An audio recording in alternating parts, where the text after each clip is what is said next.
Ito ang GMA Regional TV News.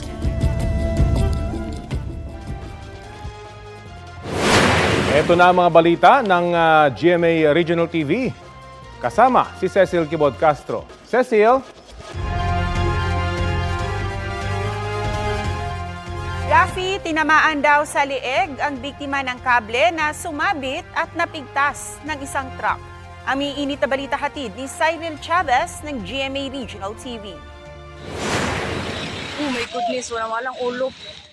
Ito ang reaksyon ng isang netizen nang madaanan nila ang aksidente sa barangay Agay-Ayan sa Hingoog City, Misamis Oriental pasado alas 6 ng gabi nitong Lunes. Sa video, makikita ang pugot na katawan ng lalaking nakahandusay sa kalsada.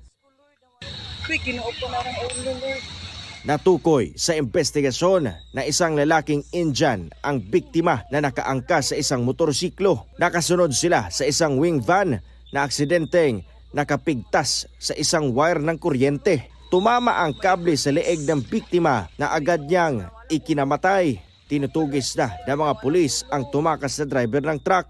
Pinag-aaralan din ang mga CCTV malapit sa lugar na posibleng nakakuha sa pangyayari. Fortunately sa pagkakaroon wala pagid nato na identify ang maong wing van kay bisan ang rider sa maong motorsiklo dili niya ma-identify as to plate number kay tungod ang area ngit-ngit kaayo ug kusog pagid kaayo sa tanan ng ulan. Ayon sa pulisya, nakipag-ugnayan na ang Misamis Oriental Rural Electric Service Cooperative o Moresco sa pamilya ng biktima. Cyril Chavez ng GMA Regional TV nagbabalita para sa GMA Integrated News.